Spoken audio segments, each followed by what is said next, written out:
Greetings, everyone. This is Rock and Spot Connection with the weekly comic book roundup, and we'll get started with this week's X-Men book, starting with Excalibur #5. Where we left off in Excalibur, the lighthouse is being attacked.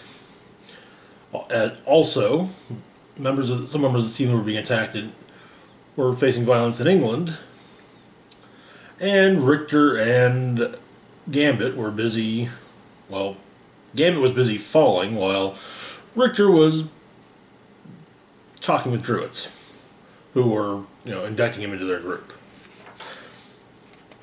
And we pick up under the earth with Gambit falling, and Richter basically jumps in after him, uses the crystal he's holding to save Gambit. Then the two manage to rejoin, face off against some of the beasts of Otherworld, with Apocalypse telling them, about Apocalypse, hey, you guys can get back here quick. In London, there are now creatures attacking the Apocalypse while Captain Britain and Pete Wisdom try to hold them back. Pete Wisdom tries to be his regular charming self with Captain Britain, but it's not exactly working. We cut to Rogue, however,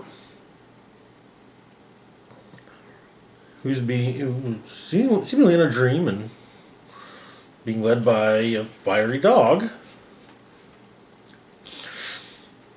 to what appears to be a circle of sentinel statues that then become and then there's an Apocalypse statue which forms as well, and kind of her thoughts on the whole thing. She kind of feels that Remy needs her, and she's been told off, but she doesn't listen, which, well, she does, just not to them. As she listens to her heart, her mind, and the gospel of Miss Dolly Parton. It turns out that while Jubilee's baby Shogo was in his dragon form, he weakened the walls of Otherworld with his fire, and some of the mystical creatures of Otherworld are bleeding over.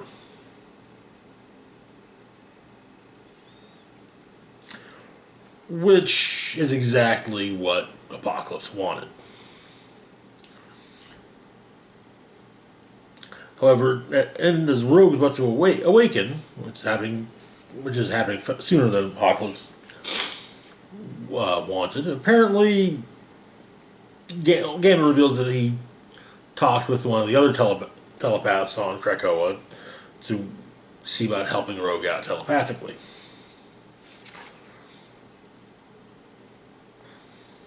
And it turns out that, in fact, the wolf is a manifestation more of Rachel Summers.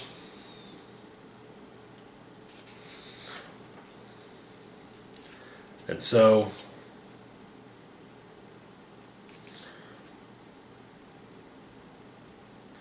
there's now a throne in the center of this henge, and Rogue sits on it. There's also a little bit from from Apocalypse's grimoire, including a write-up on astrology. Gambit and Apocalypse duke it out, though it's not much of a fight, as well. Also, it turns out that using the crystal drained it. However, Richter didn't realize that was the case.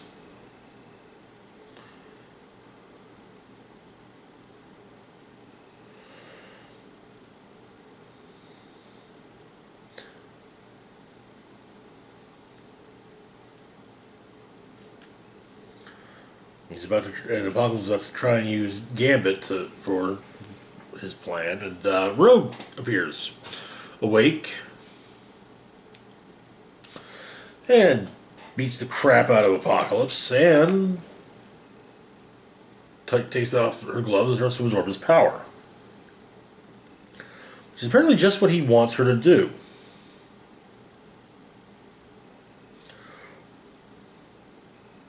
Turns out, though, his plan isn't so much. It hasn't been so much to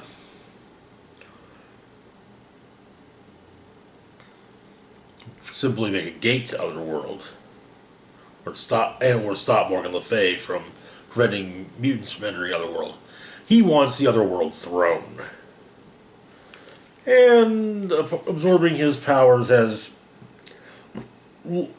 of an aesthetic effect on Rogue, as she now looks like a combination of, well, herself and Apocalypse. That is where the issue ends.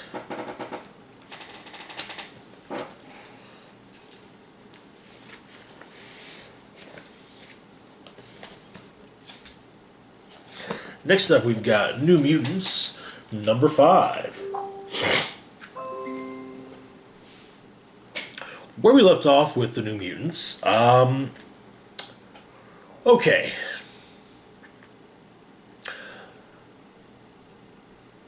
We're not picking up back up with the group that's in Nebraska, but rather we're picking up with the group that's in space. Where we left off with them, they've been arrested, tried,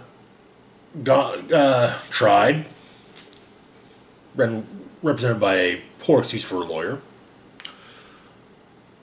found guilty, sent to space jail, and promptly bailed out by Cannonball's wife, who's a member of the Shi'ar Imperial Guard, and given a mission to bring Deathbird to the Shi'ar throne world, where Deathbird will be the regent for the Empress to be. And so, we start off with a little recap by Sunspot, who it turns out is also one thinks that Cannonball could do better than Smasher, but hey, she gets a pass because she got them out of jail. Also, he has spent ridiculous amounts of money on toys for their kid. He's also not too fond of Gladiator. Gladiator can be a bit of an ass and is incredibly arrogant.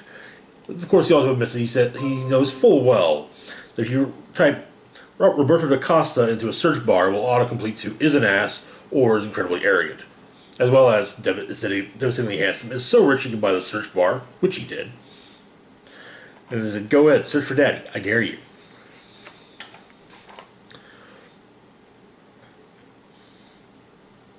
But it turns out there are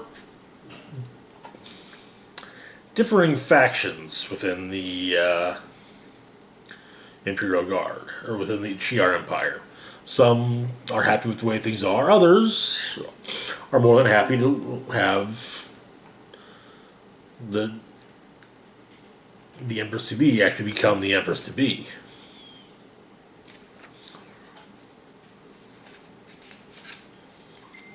And also, Sunspot has fallen head over heels for Deathbird. So we begin on Chandalar. Gladiator, the current magister of the Shi'ar Imperium, is asking for any word on the transport ship. And the word they have is that they've got Deathbird, and they're on their way now. 3 stargates away.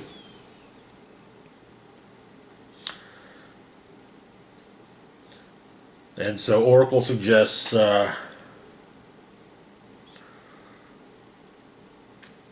it's possible that people on Chandalar might object to Deathbird's return. And she suggests that it be kept quiet until she actually does return, and, silence on all comms.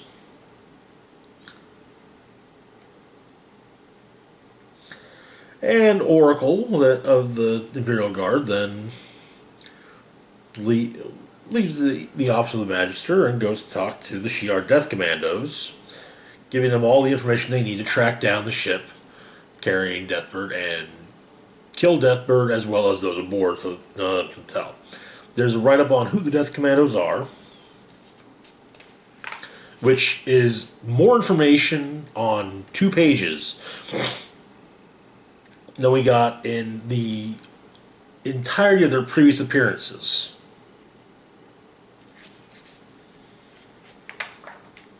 It's actually quite interesting. So we fast forward today, aboard the ship. Mondo and Chamber are talking, and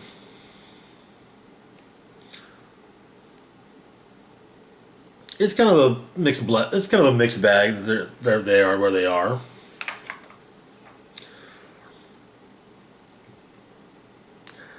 Meanwhile, Sunspot's wanting to talk to Deathbird, though both Cannonball and Smasher are advising against this.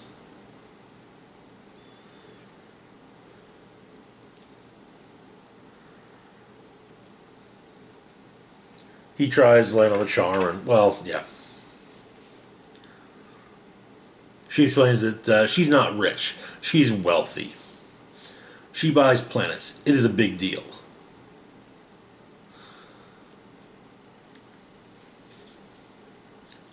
However, a ship has come out and sent a single word of the Shi'ar, their transport vessel has gone to the Stargate and is met by another ship who's hailed them before jamming their comms with one single word: surrender. It is, of course, the Death Commandos, and so 2 groups go. One, they inform the ship they're board. Yeah, we think you've got contraband. We're going to inspect your ship to make sure that's not the case. Ileana takes command as one of the captains of Krakoa, which is really neat seeing one of the captains in action. So, without another captain present. Divides up the teams.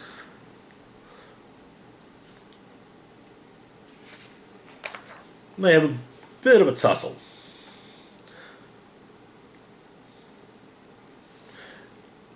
She manages to catch the secondary boarding party, as well, only one was announced, the other one was cloaked. And she asks each of the 3 members of the boarding party a question. Do you want to make out with me?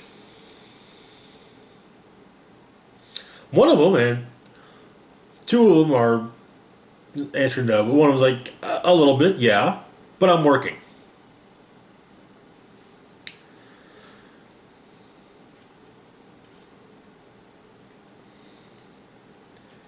And yeah, she promptly takes them out, and then meanwhile Karma, Wolfsbane, and Moonstar are taking care of the other boarding party. However, the Death Commando ship has decided to, as they call it, orb the other ship. Basically punching a massive hole in it, which is open to space. And that is where the issue ends.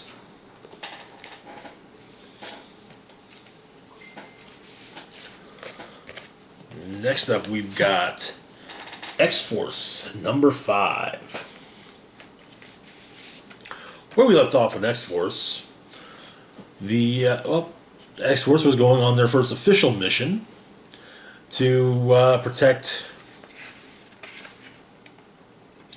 Green Space, a clean energy research facility in the Silicon Valley. That's run by one of the various Xavier shell companies. As Logan and Quire were going through the gate, but with Domino right behind them, the gate was destroyed, and Wolverine was cut in half, and Quire was decapitated.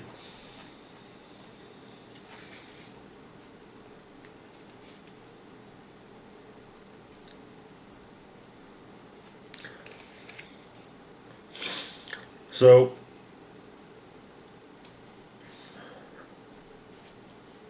Domino deciding that, since Wolverine came for her in Korea, well, she's coming for him.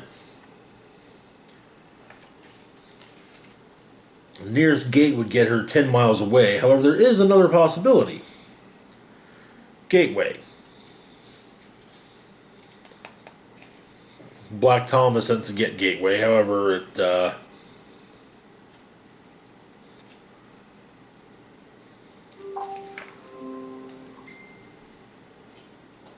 then at the gate, Forge arrives as well in a battle armor he made. And so the mercenaries at Green Space are taking anything Krakoan. However, Wolverine, even being cut in half, is still lethal.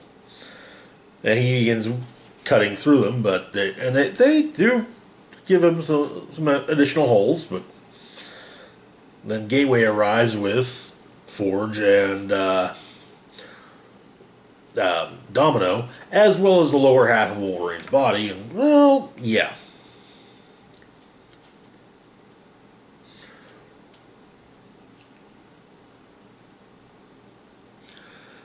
Beast reminds the team that while official X-Force missions may be exempt from the first law, the law is practical as well as moral. They can't interrogate corpses.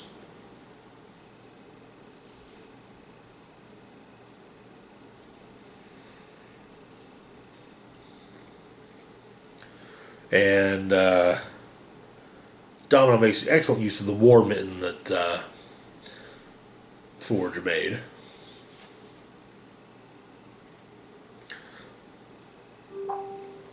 Wolverine gets his halves reattached.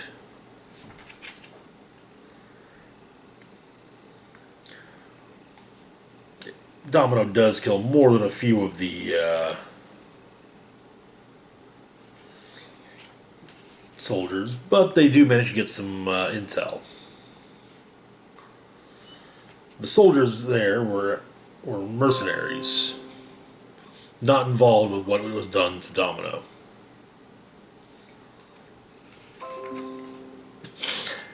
They were contacted, though, by a man with a peacock tattoo. The same one who leads Xenos. There's also a write-up on the Mercs, and they're a group of mercenaries that are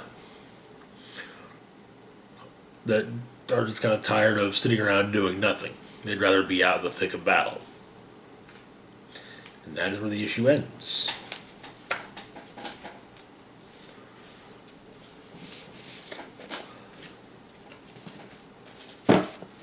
Next up, we've got Fallen Angels number 5.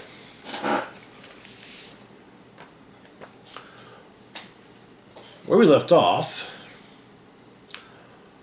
Psylocke and X-23 had a run-in with APOS forces, and it seems someone is trying to help Psylocke figure out a way to stop APOS.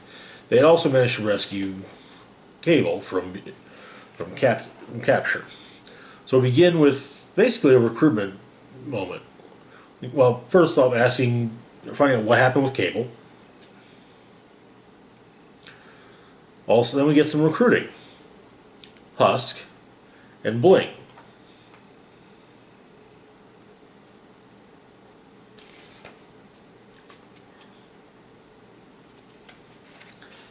And so,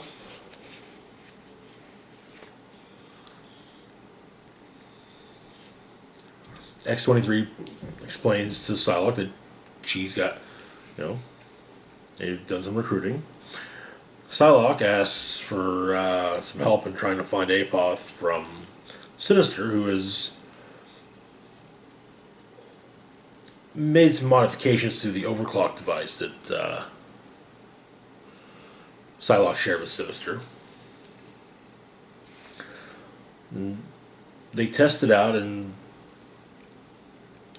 they managed to figure out the next target of Apoth's, Dubai. And so we get yet another flashback from Psylocke, and then we see her and Captain Britain training in a mirrored fashion. We also get some training moments within the team.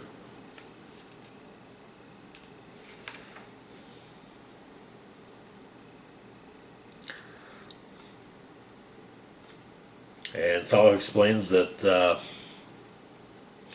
you know my body, but not me.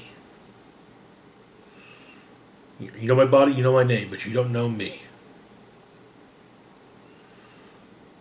You might you trust me, even though I don't deserve it. But if you give me your trust, I will die to protect you. I will kill to protect you.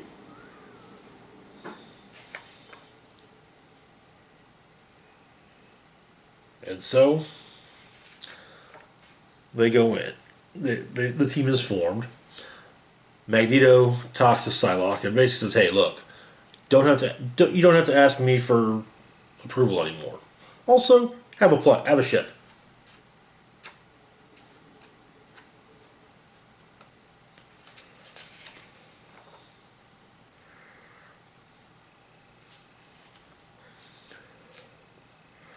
And so the fallen angels head towards Dubai. Completely giving up the element of surprise. And that is where the issue ends.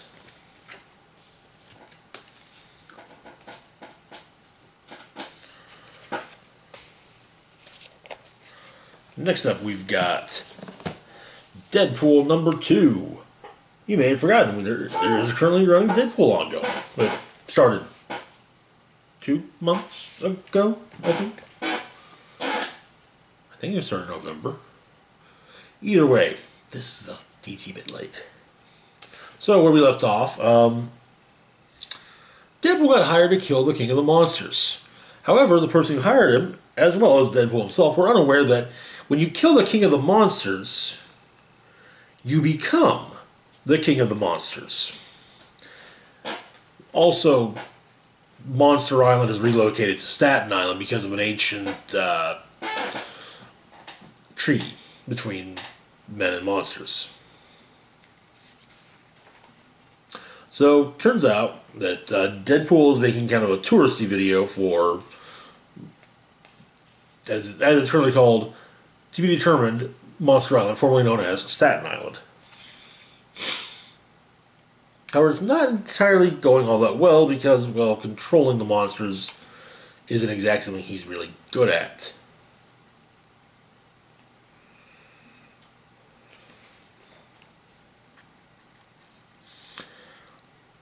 And he takes a break to discuss things with his council, but it turns out that there's actually been about a dozen or so disappearances in the last week or so.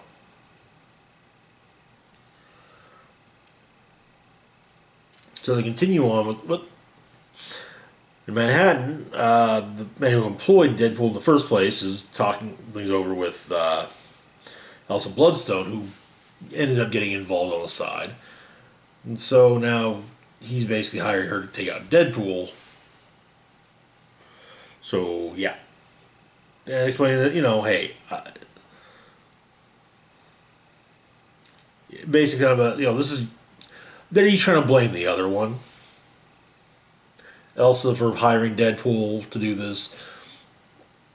Elsa's blaming, hired Deadpool for hiring him in the first place. He's blaming Elsa because Elsa said no one turned him down.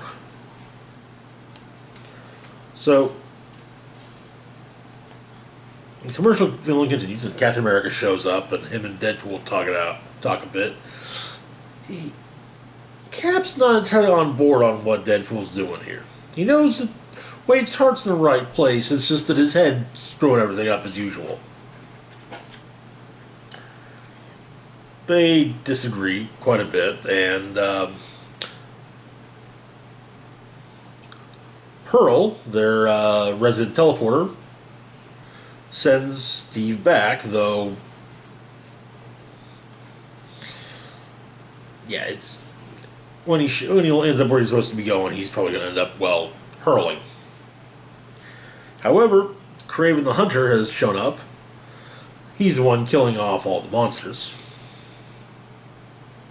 And issues a challenge. Yeah, he's able to actually take down quite a few of the. And so, but Deadpool and Kraven duke it out, and during the fight, Elsa shows up and uses her mystical bullet doohickey to shoot Deadpool and send him elsewhere. And that's where the issue ends. And next up, we've got ourselves Savage Avengers, number 9. Where we left off, Conan the Barbarian had teamed with Doctor Doom and Doctor Strange to go after the sorcerer Kulan Gath. And seemingly, Doom had been killed, while Strange had been incapacitated by Goth. However, Doom quickly reveals that it wasn't him that initially went through the portal, but rather a Doom bot.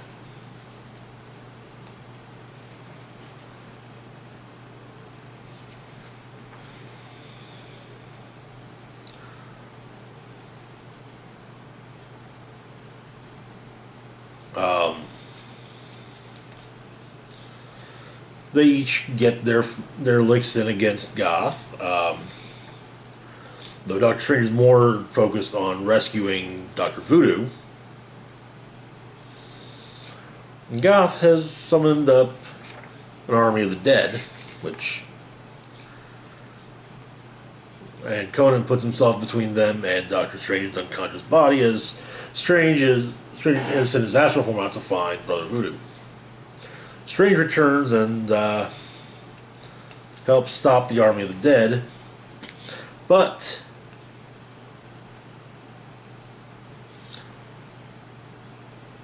Kulan Gath is able to poison Strange. However, with what might be his dying words, Strange summons the flames of the Faultine to set Kulan Gath's head on fire.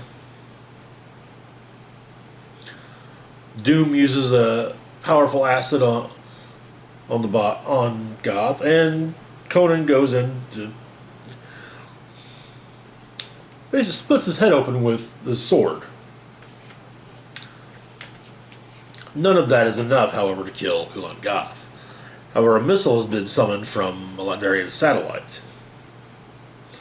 The missile lands on top of Kulan Gath and basically births itself a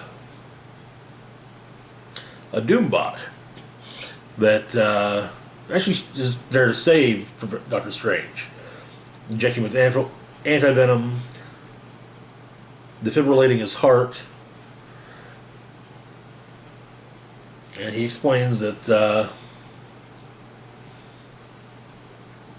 the armor should divert all resources to defense and life support, and he'll handle the offensive side of things.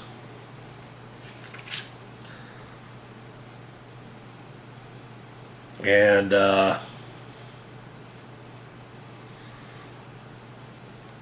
this is the point where Conan actually begins to rethink his low opinion of Doctor Strange. That's also where the issue ends with a shot of Strange fully armored up and referred to as the Iron Sorcerer.